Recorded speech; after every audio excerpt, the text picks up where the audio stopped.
Hoi hoi hoi hoi hoi hoi hoi. Welcome back, guys, to another brand spanking new video.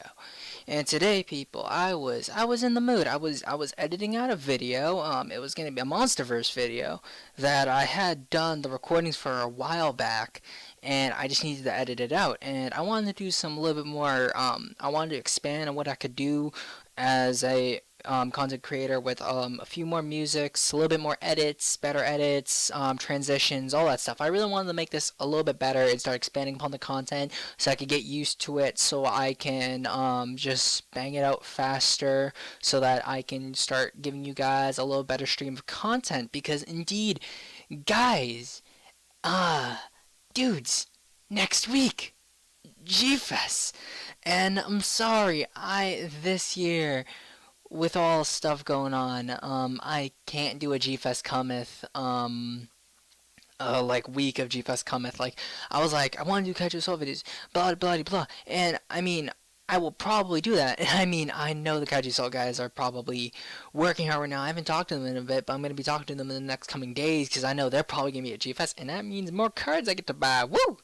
But, I saw a video by someone, this guy, he doesn't really talk much about drama when it came to the fan base. He was very more mundane, kind of kept to himself. He did see what was going on, and he did his own little community videos, and that's where I found him. It was, Barney Buckley.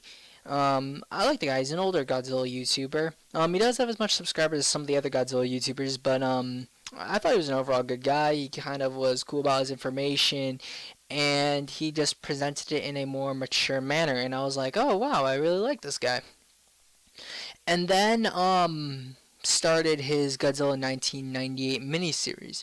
This guy is a much more adamant fan of 1998. I like 1998. I like Zilla. I think the design's cool, and the movie, while not the best Godzilla film in my opinion, nowhere near that, I think it's a fun film that, like, I'll pop in and I'll watch it directly, or I'll just have it as background noise while I do other kaiju related stuff. It's a movie that I will enjoy. I don't hate the movie. I think it has its flaws, and there's a lot of things about that I think many fans of the series who like a more traditional Godzilla won't appreciate. And of course, that caused divisions back then in 1998. And he kind of recounted a lot of information about production of the film, and synopses of the other two films, which I remember hearing from other places. And this video was titled Godzilla 1998 Fanboys Rants. So, in typical YouTuber shitposting fashion, I guess, I'm gonna do a response. And, once again, I don't mean any disrespect to this dude. It's just there's a lot of things I disagree with how he went about his series, and this video in particular. Like, I had nothing wrong with the other ones because they were informative and I liked them, but this video in particular, there was a few things that kind of pissed me off about it, so I really wanted to talk about them here. And obviously, it's just, let's just start with it, shall we? He talks about how elitism ruined and split the community. And the fact is that this is a running theme that he goes with, and he talks about Godzilla elitists, and it makes it feel like he's really pushing for this oppression Olympics narrative, and it makes it sound like there aren't detractors on both sides, and that there aren't people on his side of the story that contribute terribly to the splitting of the community and don't fire back just as hard. Because trust me, I deal with them on a daily basis. They're garbage humans. I'm quoting Anita Sarkeesian because she's a garbage woman, but, you know, I love Sargon of God and all that.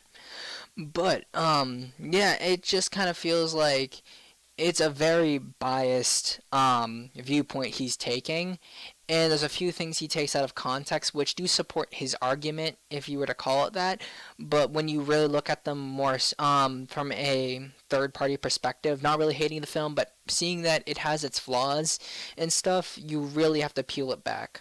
He does mention the Godzilla vs. the Griffin, and considers it a different interpretation. He uses the phrase different interpretation a lot, and he complains about fans not nitpicking other Godzilla films and not picking them apart for certain things, when you must understand that through the Showa era, Godzilla pretty much remained the same. Besides from his character and from being a complete villain to a good guy, his design remained relatively similar.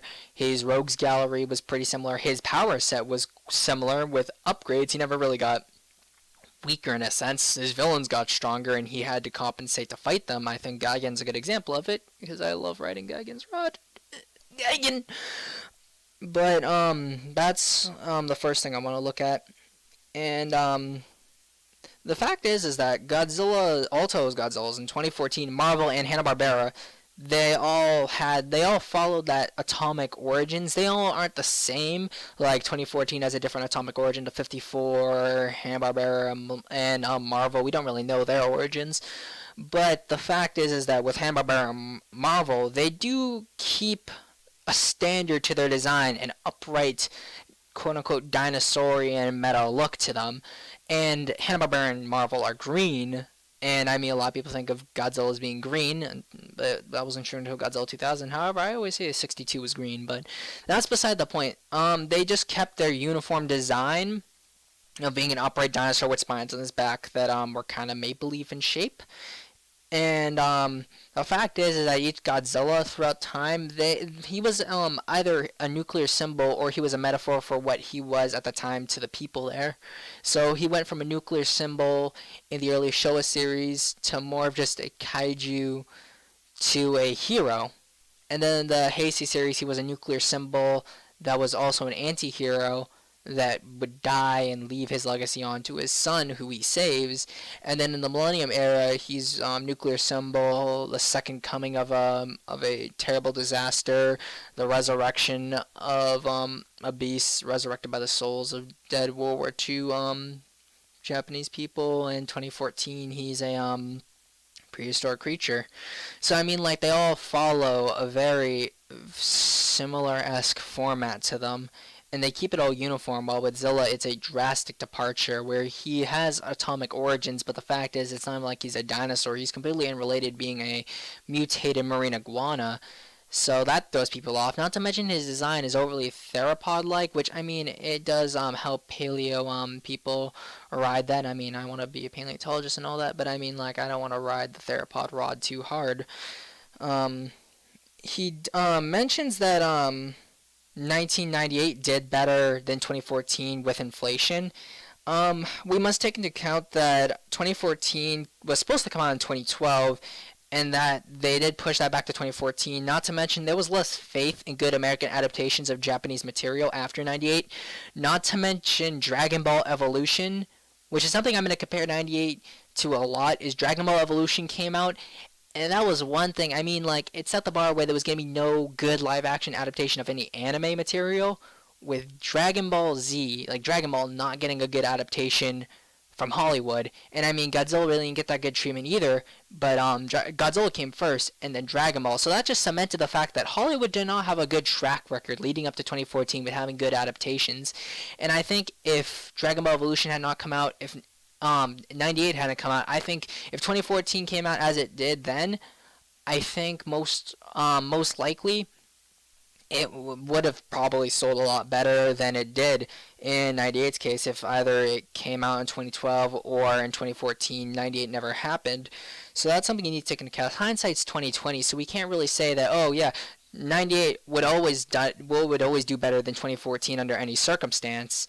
But I mean, the fact is that 98 really did hinder the fan base, and I mean, it did cause a split in the fan base, which we'll get into. But that does contribute to hindering some of the success of 2014, because there was a lot of skepticism with whether this would be a more faithful adaptation. And then he does state that he likes 98's design because it's sleek, the fastest Godzilla, and I guess in running speed, since they say he can run 400 miles an hour, except Giragoji could contend with a Mach 4 Kaiju in Megaguirus, because Megaguirus is way faster than Zilla is at Mach 4, and Zilla can run nowhere near Mach 4. So, I mean, yeah. I think Giragoji has better reflexes, and I think a lot of other Godzillas do. I mean, they probably can't run as fast, but I mean, that doesn't really matter if you can contend with a faster opponent. He brings up 98's origins of being iguana. He says it might be Komodo dragon. He doesn't even remember, which is strange. And the fact is that 98's origins are literally the stereotype of people who make fun of Godzilla think Godzilla is a giant lizard or a giant mutant lizard. And I mean, I have heard this, like, I've heard people tease me all the time about this when I was younger. It's like, oh, you like that mutant, that giant lizard Godzilla. And it's like, 98, you made Godzilla the stereotype of what people make fun of him as. A giant lizard, that's what he is. And I didn't really have a problem with it when I first saw the film because I wasn't as into the fan base when I first saw 98. But now looking back at it, it's like, man, why would they do that? I mean, that was always a stereotype of Godzilla, was that he was some giant lizard. Why make him an actual giant lizard? And then he talks about the asexual and eggs. I thought that was just a really weird subplot. I mean, we know Godzilla's had children, but why give him children in the film? It does create a conflict, but the fact is that conflict does detract from the fact that they make Godzilla, in a way, they make Godzilla weaker because they make the egg subplot something very heavy-handed and forced to us, and we have to be like, oh, wow, this could be the end of our existence as a race, when Godzilla on his own, if they had made Godzilla what he usually is, Godzilla alone could be a threat to the human race. And he talks about the fact that Godzilla eats fish. I don't understand why they ever show Godzilla eating anything. I don't think they should. There's no real point, really, anyway. I mean, you do see him chomp down on 9 gears with his sharp teeth. And I mean, in Godzilla vs. Destroyer, they show that Junior was killing whales off Japan's coast. So I mean, we knew Godzilla Junior ate whales. Well, Zilla eats fish, and Junior's shorter and smaller than Zilla, so I don't know. Fish, that's a lot of fish. And then it talks about the death scene, and yeah, that's something that a lot of people didn't like, because the fact is that Godzilla's as a character has been established through like 2 like franchises, the Showa and Heisei series, that he's pretty much indestructible. I mean, the only thing that can hurt him is another giant monster or any kind of super weapon. So having just F-15s shoot him like a few times and he dies, it kind of sucked. And I mean, they rectified that in the Godzilla series, which is far superior in my opinion. I love the series so much. They rectified it with Zilla Jr. being able to take a whole lot more punishment than his daddy ever could. So, I mean, like, I guess they understood what fans were wanting in the series, because, I mean, he's pretty much indestructible in the series, and he breathes atomic fire. And his father, when he gets cybernized, gets his blue atomic breath. So, I don't know, I guess they were listening in the series, so that's why I love the series so much. And around the 5-minute mark, he feels that his research made him feel enlightened to 98's glory. That's not what he says. I am completely just making a satire of what he said there, and he thought it was this amazingly fresh idea. And the fact is that mutated animal, I guess that's like the first time they really used it. I mean, Godzilla's only had 4 confirmed origins, like the creature awoken or mutated from atomic tests, the Godzillasaur, and an ancient irradiated alpha predator. That's pretty much all the origins, and I mean, if you count JMK, that's not really an origin, that's comeback, so that's not an origin. And he says he feels that it's wrong for fans to have standards for the character. And I mean, look at Batman, Superman, and Goku, especially Goku. I mean, a lot of people were wondering in the Batman vs Superman, why was Batman killing people? I mean, like, we know something happened in his past that caused him to kill people, but that was a cardinal rule of Batman. It really cheapens his character, that he's no longer this paragon of sorts that's teetering on the edge of the abyss, and he doesn't kill because he knows he'll go further and further if he kills people. And then Superman throughout the years has gone from being the symbol for righteousness and goodness to a more human character. And I mean, he's an alien, so trying to humanize Superman, it's kind of counterintuitive, because then he stops being Superman. And I mean, you could say by that logic, Superman could be a flawed character. And I personally feel that, like, characters like All Might from My Hero Academia, he follows the Superman archetype very well. But because of the circumstances in that series, I feel that he embodies Superman's archetype better because of his weaknesses, but that's a whole different character, and All Might just encompasses a Superman archetype. While in Superman's case, the New 52 and all the things that have happened to him as his character has been denigrated, and especially in Batman vs. Superman and Man of Steel, where they put him in situations where it's like, it's a no-win situation, and he had to suffer for certain things. And in Batman vs. Superman, he really had no motivations besides the fact that his mom was being held and he had to fight Batman instead. When in all reality, a lot of things could have happened to avoid this from happening. So it's like, it's just kind of weird. And then in Goku's case, Dragon Ball Evolution's a great example. Goku went from being a monkey boy to a teen martial artist to a guy who found out he was an alien, who became a stronger alien, who became a god. And in Dragon Ball Evolution, even though Super had not come out yet and all that, I mean, he went from being a teenager who was trying to get his rocks on with Chi-Chi, who was another schoolgirl, and then they changed all the aspects of Ki in the series. Like, they completely changed the ideas. They gave it a quote-unquote fresh take. And the fact is, it just fell flat with fans because they were expecting a faithful adaptation from a Japanese series to an American one.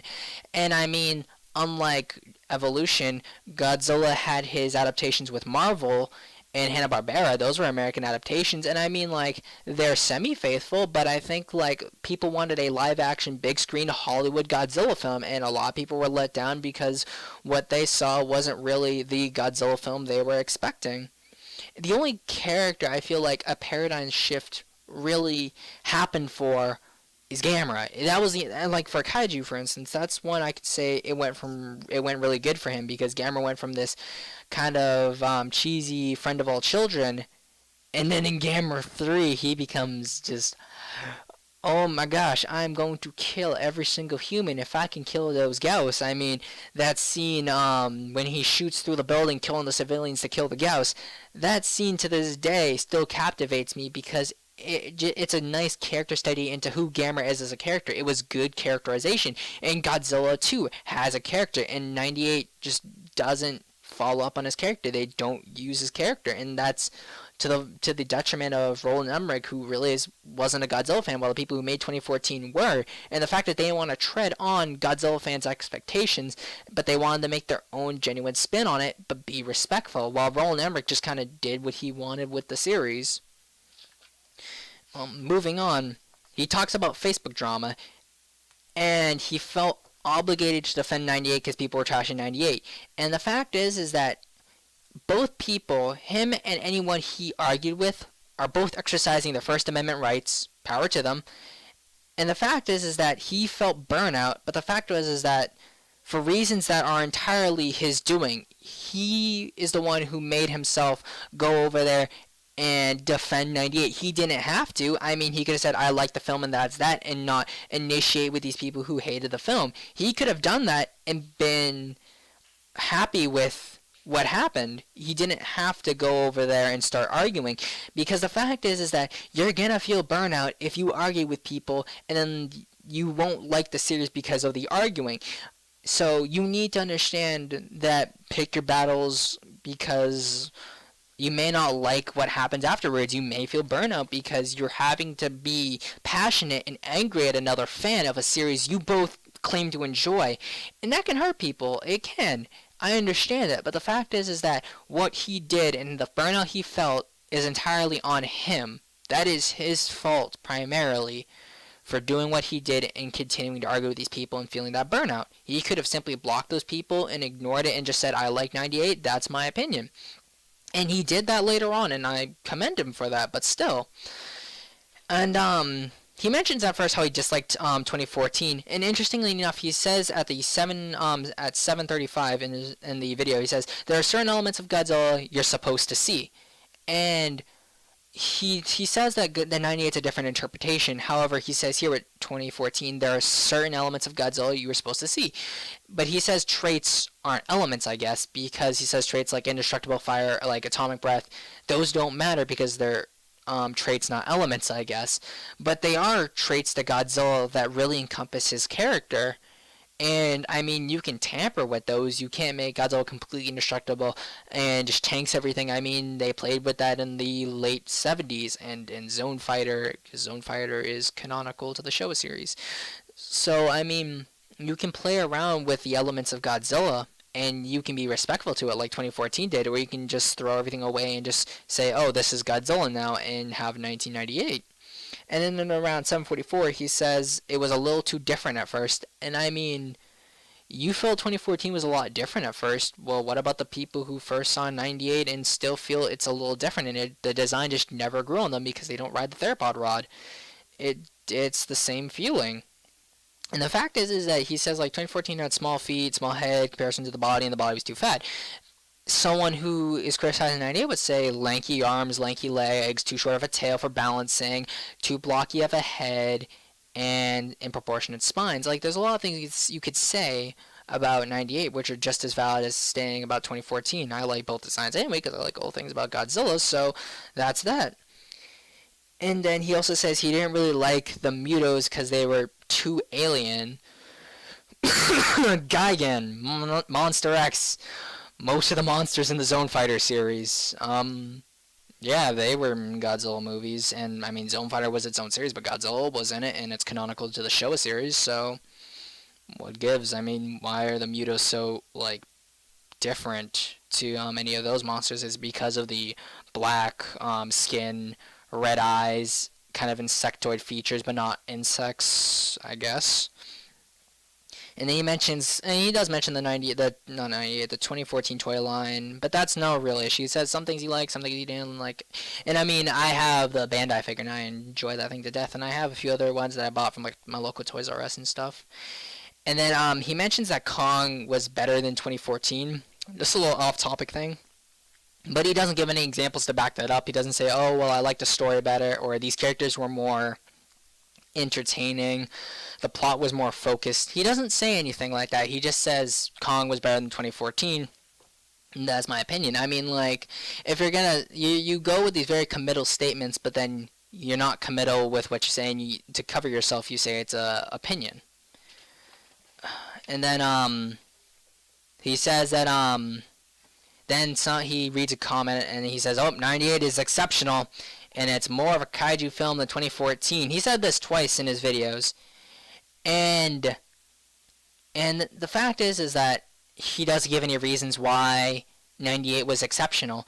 And the fact is that honestly, I will get into this when I get to this other point. 98 honestly feels more like a B movie.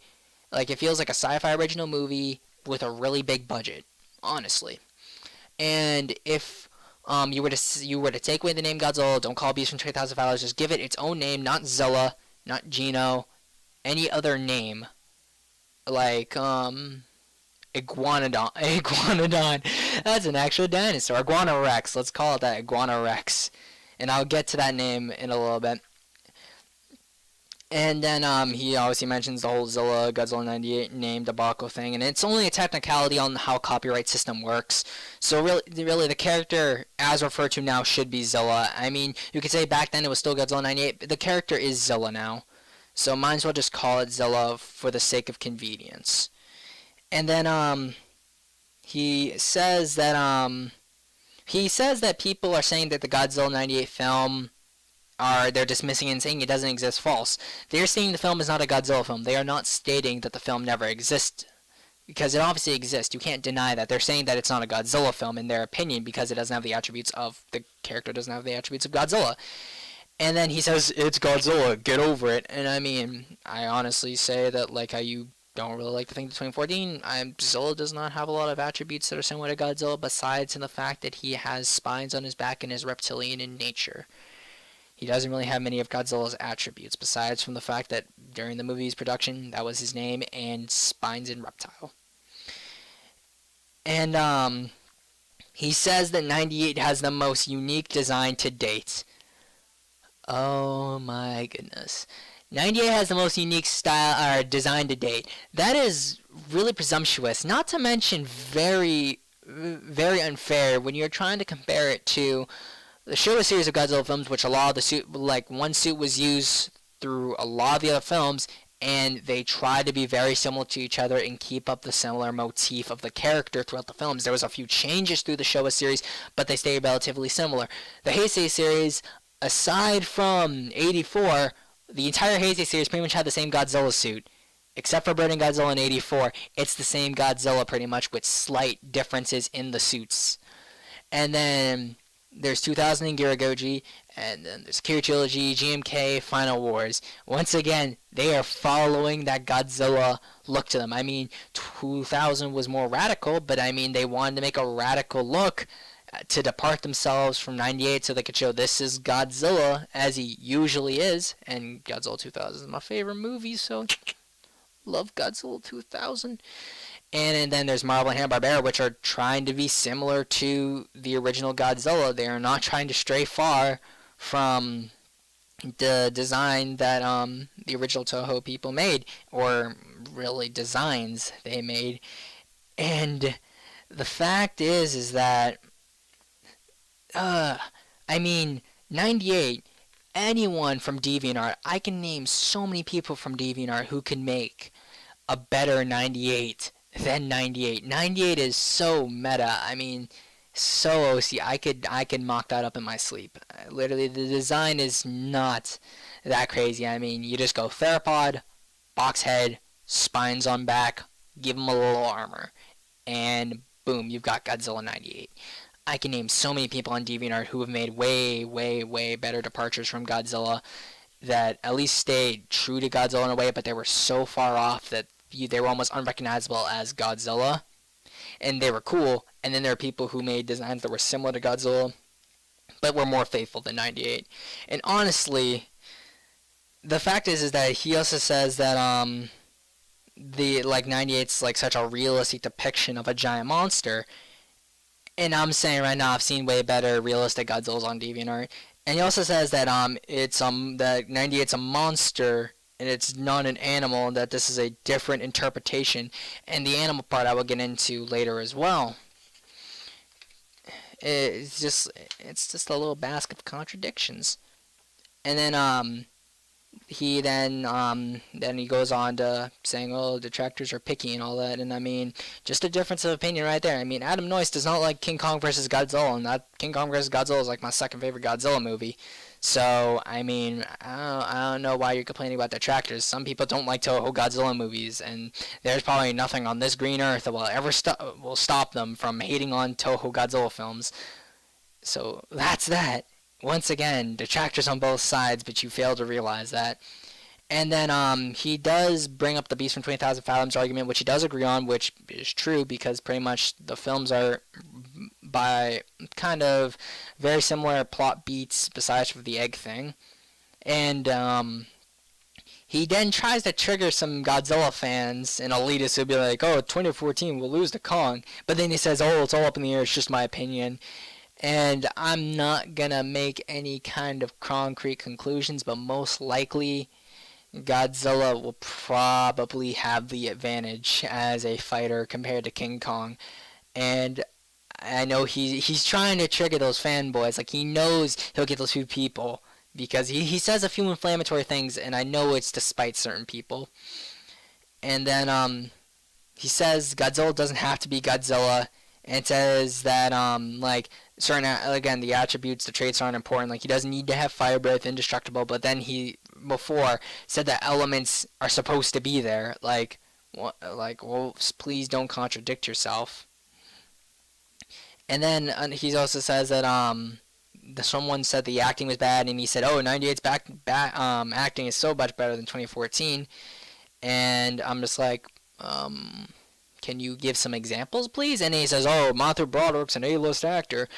Well, I mean, Bryan Cranston's a pretty good actor, and Aaron Taylor Johnson, he's a good actor too. I mean, like, you could say the writing was better for 98. You can't say the acting, because they were both acted pretty well. So, and even you could say one was objectively better. He brings no examples to the table to defend his argument. And then there's just covering of minor nitpicks that I don't really care about. They don't bother me. And then he talks about the Jurassic Park knockoff, which Jurassic Park came out in 93. And obviously, I believe Jurassic Park's CGI was better than Zilla was. And honestly, to compare Zilla to anything in the Jurassic Park series, he's pretty much like the T-Rex family from Lost World Jurassic Park 2. I mean, like, they have a child, infants in danger, well, in Godzilla's case, they die, and rampage. And pretty much the fact is that the T-Rex, at least the T-Rex had caused intentional damage, ramming through a sign, biting a light post, smashing into a bus. Zilla was just kind of walking around, and a lot of the damage was involuntary, so that's kind of weird. Like, the Buck did more damage than Zilla did, intentionally. And then, once again, he brings the fact that 98 is a realistic approach to the idea. And then he tries to say that, he's trying to say that, like, 98, because the guy said that 98 was weak, and then he's like, oh, 98's fast, he's got agility and stuff, and I'm gonna sit here and say, yeah, Zilla is, like, street-level kaiju. I mean, there's a lot of kaiju in the Ultra series that can beat Zilla. Planet-busting Ultramen. Zilla can't really fight a Godzilla that can contend with a Mach 4 level kaiju in terms of speed, so Godzilla in hell. And I mean, there's obviously Zilla in Rulers of Earth, but that one little fight he has with that trilobite Titanosaur is completely a sneak attack, and I mean, he does fight with Godzilla and a few other monsters, but with them, not by himself. So there's that. And then he adamantly states, once again, 98 is an animal, not a monster.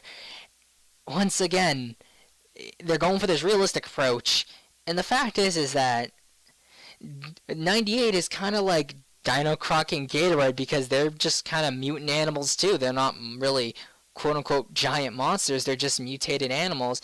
And if you look at Dino Croc and Gatoroid, they look very similar to Zilla, except they look a little bit more like a crocodile and alligator, because Zilla is basically that. And he mentions a YouTuber. Okay, this is the thing that pisses me off. He does not mention the person, and then he says the guy's annoying, says the guy says things wrong, and he does not bring up the video. He doesn't link the video. It's like, this is the video I'm talking about, this is the guy's channel, watch it for yourself, construct your own opinions. We are sitting here as an audience, are supposed to take his word as law and say, oh, from him we're supposed to know this guy's annoying and this guy doesn't know what he's talking about. And a lot of what he says is probably paraphrased, unless he never says, and I quote, he just says something that this guy says. And then the guy he's talking about brings up that Godzilla 98 would kill people with radiation, and then he counters and says, well, other Godzillas are radioactive too, so why don't all those characters die? Well, you've been saying that Zilla's an animal and he's supposed to be a realistic take. Why would you take away such a realistic element to the idea of an irradiated creature from a quote-unquote realistic movie about a realistically mutated animal serving as the giant monster of your movie? I mean, 54 did it. Beast from 20,000 Fathoms did it. And neither of those films were going for realism. They were going for, 54 was going for a message, and Beast was going for an entertaining monster movie. And you could say 98 was doing the same, but the fact is, you're so adamant about saying that 98's so realistic and he's an animal and stuff, then you cannot exclude these realistic elements that need to be taken into account. And the fact is, the writers missed that opportunity, and that's on them for not taking into account this part of the realism. They were only going as far as they would let them for story conveniences, because they wouldn't have certain scenes in the movie, like them running away in the car, or the baby Zillas, because the radiation from the baby Zillas could kill them because of how many were in the vicinity, stuff like that. And then he also mentions, once again, the guy says, that oh, the guy doesn't say things right, and then he says you need to say them right. Dude, you're saying that Godzilla's attributes don't matter and that certain parts of him aren't important because it's a quote-unquote different interpretation. Like, why would it matter how someone says Showa if he says Shawa? Who cares at this point? If attributes to characters don't matter when adapting them, why would pronunciating anything from the series actually matter? Really, that just really just agitated and pissed me off so much. And then he tries to talk down these fans like, oh, you need to leave the fandom because you're not a true Godzilla fan because you don't like everything about Godzilla. People are going to be, certain people in the fan base will detract and people will disagree. That's always going to happen. So, saying that you need to leave the fandom because you disagree with something I adamantly defend and I really enjoyed, it's bollocks. Like, saw that. Like, really. I mean, it's so cynical, and it's the complete opposite of the elitist he's talking about. It's like he's acting like this victim who's been victimized and had this burnout. It's like, I used to love the series and all that, and it used to be a big part of my life. But then he's acting exactly like these fanboys and elitists. He's so adamant about being attacked by and wanting to throw out the fan base, when really the idea of calling Godzilla fans who really like the Japanese Godzilla elitist, that's been the rallying cry of every 98 fan who likes 98 and it lashes out at people who like the Japanese Godzilla. And the fact is that the Japanese side has the right to enjoy what they want and criticize what they want, and the 98 side does the same. But the fact is that they can't take the moral high ground, act like they're oppressed, and then do the exact same thing they're complaining the Japanese loving fans are doing. It's not right. It's excessively hypocritical. And when you talk to other fans like this and be like, oh, you need to leave the fandom, I understand that you may have been hurt. I understand that you may have had something that may have gone on, drama, that might have happened. I mean, really, it's happened to me too. It happens to everyone in any fan base. And to act like this is something that is self-contained in the Godzilla fan base and that it's so much worse here, you are stupid. I'm sorry. Saying that proves your ignorance, because there's a ton of fandoms that do this. And to act like it's so much different here, it's only because the fact that this fan base is so much smaller and so much more tight-knit, the fact that you can pretty much talk to one person, talk to another person, and they'll probably know each other, is the only reason why people think it's so much more of an issue, because of how much smaller of a fan base we are. However, the fact is, with 2014, it brought in a whole host of new fans, which I'm going to cover in another fandom topic, which I really didn't want to do more fandom videos, but I got more stuff to talk about, I guess. And that's about it. I mean, the fact is, I got a little bit more angry towards the end, but the fact is that people he treats this like there's two sides, there's no middle ground, and that his side's been oppressed, and that his side can do no wrong, and that there's not detractors on his side. There are detractors on his side. There are people who will spread all kinds of rumors and will try to trigger people and will lash out at other fans who like what they don't like, and they will try to put themselves on some kind of pedestal and act all smug about themselves because they can hide behind a keyboard, and the fact is they know what they like you don't like, and the fact that they will parade it around in your face agitates you and may agitate other people. But the fact is that he shouldn't be going around and acting like, oh well, I'm such a victim, man, this sucks. No, everyone's a fan in this series, and everyone has their right to like what they like.